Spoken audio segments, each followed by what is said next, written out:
प्रभु यीशु मसीह के मधुर नाम में एक बार फिर से आपका स्वागत है सीरीज में, जिसमें हम परमेश्वर को जानने की बात करें। Who God is. आपको मालूम है यूहन्ना 4 में यीशु मसीह ने उस स्त्री से कहा था, अगर तू जानती तो तू मुझसे मांगती। इसका मतलब तेरे अंदर जो लैक ऑफ कॉन्फिडेंस ना खुदा को लेकर के, वो इसलिए क्योंकि तू उसके रहम को, उसकी दया को, उसके अनुग्रह को नहीं जानती। तू उसे समझती है कि वो तू त्यागी हुई है। तू ऐसा समझती है कि जैसे समाज को त्यागा गया है, तू उसी समाज से आ रही है। परमेश्वर ने किसी को नहीं त्यागा है, उसने अपने पुत्र को भेजा ही इसलिए है ताकि त्यागे हुओं को अपने घर ले आ सके। पर यह तब होता है जब हम खुदा को जानते हैं।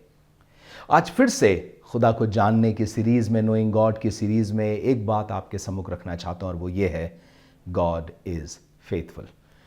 परमेश्वर विश्वास योग्य है। पुराने नियम में कई जगह पर हम इसको पढ़ते हैं और नए नियम में भी। आज मैं विशेष तौर पर नए नियम से एक हिस्सा लेना चाहता हूं और ये सारा के विषय में है कि उसने परमेश्वर के विषय में क्या विश्वास किया।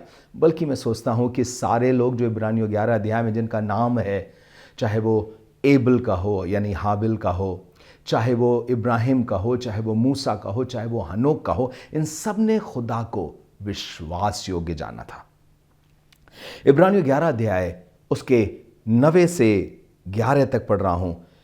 By faith he went to live in the land of promise, as in a foreign land, living in tents, with Isaac and Jacob, heirs with him of the same promise. For he was looking forward to the city that has foundation. विश्वास से उस नगर के लिए निकल गया जहां वो लेने जा रहा था, जिस नगर को अपने कब्जे में, और एक परदेसी के समान तंबुओं में रहा। पर विश्वास क्या था कि परमेश्वर मुझे एक स्थिर घर देगा। उसने परमेश्वर को विश्वास योग्य जाना। फिर उसके बाद सारा के लिए ऐसा लिखा हुआ, बाय फेथ सारा herself received power to conceive even when she was past the age, since she considered him faithful who had promised.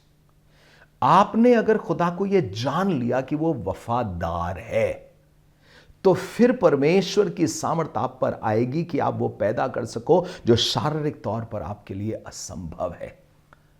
एक बूढ़ी स्त्री कैसे एक संतान को पैदा करेगी?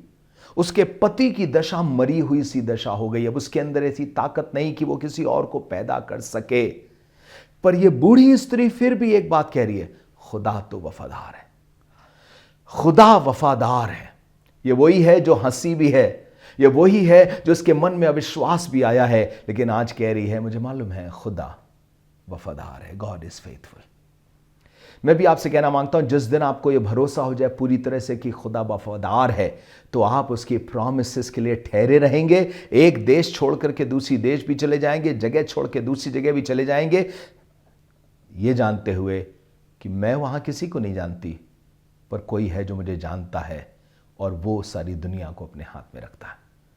देखिए, परमेश्वर की आज्ञा मान करके जगह छोड़ देना, वो जगह जिसको तुम जानते हो, जहां सब तुम्हें जानते हैं। जब कभी भी कोई मदद की जरूरत पड़े तुम किसी के पास जा सकते हो। अब्राहम से यही कह दिया गया, अपने पिता के घराने को छोड़ दे। इसका मतलब तेरे अपने लोगों को छोड़ दे। यह तब तक पॉसिबल नहीं था जब तक वो अब्राहम परमेश्वर को विश्वास योग्य ना जाने कि नहीं, वो भरोसेमंद है।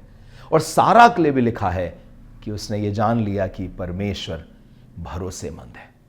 यह चीज आपको विश्वासी सारा के समान आशीष देती है जब आप ये जान लेते हैं कि खुदा भरोसेमंद है। मैं अक्सर जवानों से इस बात को कहता हूं, यशायाह 53 में यूं लिखा है कि उसके मुंह से कभी छल की बात नहीं निकली। जो कुछ उसने कहा है ना, उसमें कोई छल नहीं है। उसने कहा है, तुम मांगो मैं तुम्हें दूंगा। तुम बुरी इच्छा से नहीं मांगो, अपने भोग विलास के लिए नहीं मांगो, वो मांगो जिससे तुम्हारी आवश्यकता पूरी होती है और परमेश्वर की महिमा होती है, तो मैं उसे निश्चित रूप से पूरा करूंगा। और परमेश्वर विश्वास योग्य है। अरे, वो चिड़ियों को खिलाने वाला परमेश्वर है, आपको क्यों नहीं खिलाएगा? ये जानना कि वो अपने वायदों में विश्वास योग्य, वो छली नहीं है। इसीलिए यशायाह 53 कहता है, उसके मुंह से कोई छल की बात कभी नहीं निकली। जो कुछ उसने कहा है ना, उसमें छल बिल्कुल भी नहीं है। जब उसने कहा है, जो कोई मेरे पास आएगा उसे मैं कभी ना निकालूंगा, यूहन्ना 6 में, इसमें छल बिल्कुल भी नहीं है। आप एक बार उसके पास आकर के देखिए, आप उस पश्चाताप करके देखिए। उड़ाऊ बेटे की कहानी में उसने कहा, स्वर्ग में ऐसा ही आनंद होता है जब कोई अपने पापों से पश्चाताप करता है। एक बार आप भी अपनी गलती मान करके देखिए, अपने अधर्मों को मान करके देखिए। परमेश्वर इतना भी आपको त्याग नहीं चुका कि आप पर रहम ना करे। उसे विश्वास योग्य समझिए कि उसने कहा है वो इस काम को पूरा जरूर से करेगा। और जितने लोग ये समझते हैं कि खुदा विश्वास योग्य है, वो उसके सच्चे कैरेक्टर को समझ चुके हैं। मैं एक हिस्से से आपको और अवगत कराना चाहता हूं, और ये कहीं और नहीं, पहला यूहन्ना उसके पहले अध्याय में कुछ यूं लिखा है। जब वो बात कर रहा था कि तुम्हें ज्योति में चलना चाहिए, और जब ज्योति में चलोगे तो अंधकार के कामों से अलग रहोगे, तो कुछ यूं लिखा है पहला यूहन्ना उसका पहला अध्याय उसके 8वें 9वें पद में कि अगर हम कहें कि हम में पाप नहीं तो हम अपने आप को धोखा देते हैं और हम में सत्य नहीं है। पर आगे लिखा हुआ है, पर अगर हम अपने पापों को मान ले तो वो हमें क्षमा करने में विश्वास योग्य और धर्मी है। वो हमें शुद्ध करने में, हमें पूरी तरह से साफ करने में विश्वास योग्य और धर्मी है। आपको मालूम, मनुष्य किसी के सामने अपनी गलतियां बताने से हिचकता क्यों है? क्योंकि मनुष्य विश्वास योग्य नहीं साबित हुए हैं। उसे डर रहता है अपने दोस्त को, अगर ये मैंने अपने दिल की बात बता दी तो दोस्त किस किस को बता सकता है। उसे डर रहता है कि मैंने पिछले दिनों में अपना किस्सा किसी के साथ शेयर किया था, आज मैं चर्चा का विषय बन गई हूं सब लोगों के लिए। लोग अपने आप पे भरोसा नहीं कर पा रहे हैं, अपने अपनों पर भरोसा नहीं कर पा रहे हैं। ऐसे समय में सुनिए, अगर आपको यह यकीन हो जाए कि खुदा भरोसेमंद है, एक बार अगर सच्चाई से माफ़ी मांग ली तो वो भरोसेमंद है मुझे माफ़ करने में, वो फेथफुल है मुझे क्षमा करने में, शुद्ध करने में, तो आप उसके पास जाने में कभी हिचकिचाएंगे भी नहीं।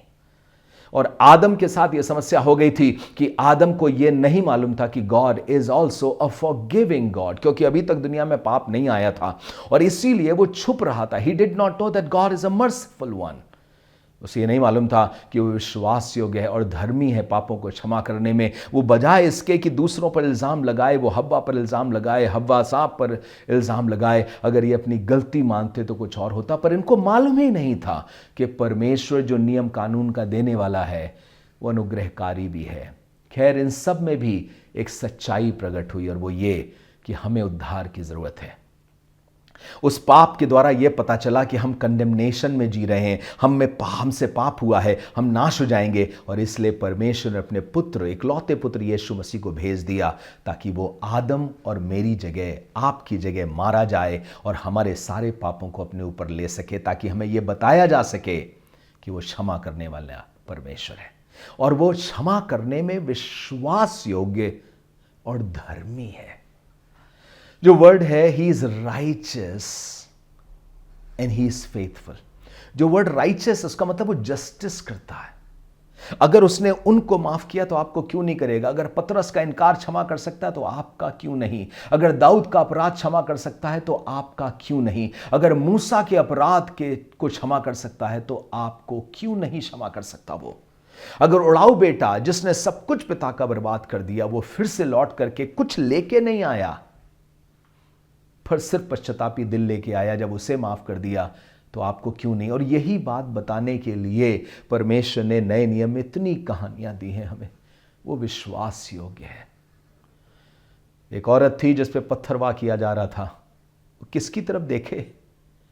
मूसा की व्यवस्था उसके विरोध में थी, लोग उसके विरोध में थे, पर कोई है जिस पे भरोसा किया जा सकता है।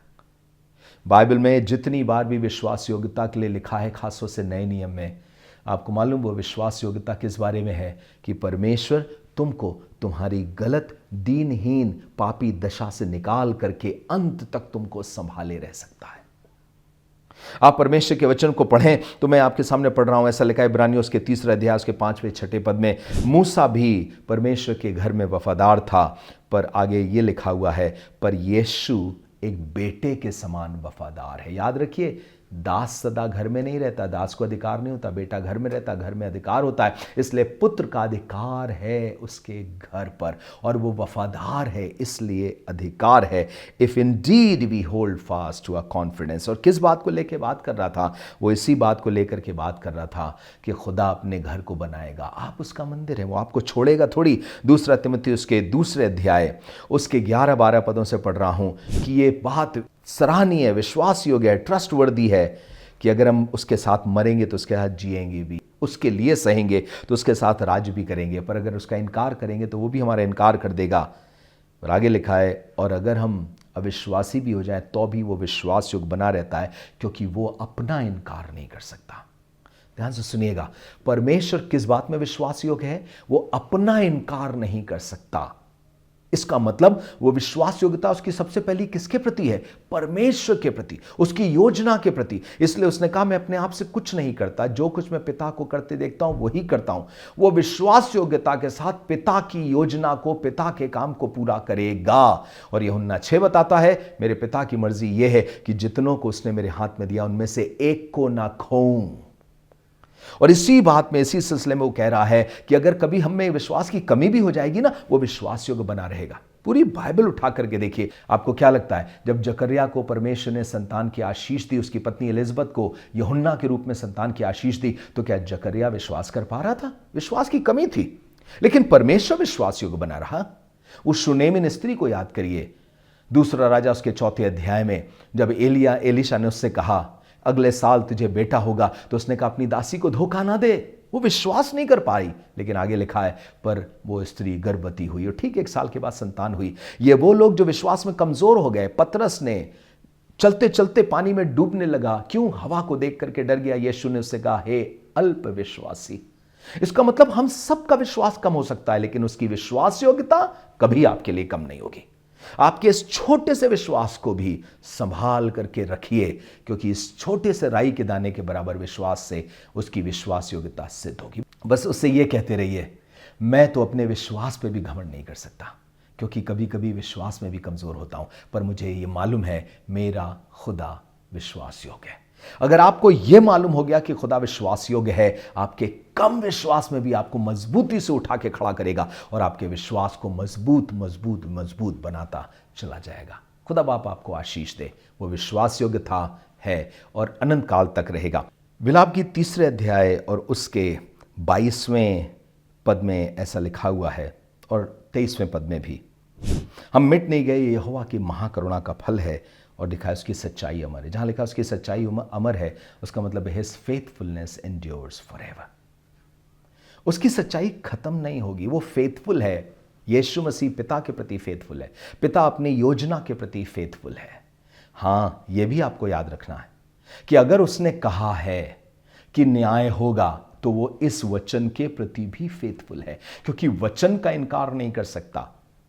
और इसलिए पश्चाताप करके उसके निकट आना जरूरी है। ये इस्राएल के लिए एक बात कही जा रही थी कि तुम जो दुख में जी रहे हो, अगर सिर्फ पश्चाताप कर लो, विश्वास करो उस पर, अपनी बुरी चाल से फिर जाओ, तो याद रखो कि तुम मिटे इसीलिए नहीं क्योंकि उसकी सच्चाई अर्थात विश्वास योग्यता अमर है, वो खत्म नहीं होती। और लिखा प्रति भोर उसकी सच्चाई नई होती रहती, हर दिन उसका ग्रेस हम पर, करुणा हम पर नया होता रहता है। अगर आप जिंदा हैं इसलिए क्योंकि खुदा विश्वास योग्य है। मेरी दुआ है उसकी विश्वास योग्यता पर विश्वास करें और उसके भरोसे पर हो जाएं, पश्चाताप करें, विश्वास करें और बने रहें, और आप देखिएगा आप विजयी होंगे। God bless you. प्रभु आपके साथ हो।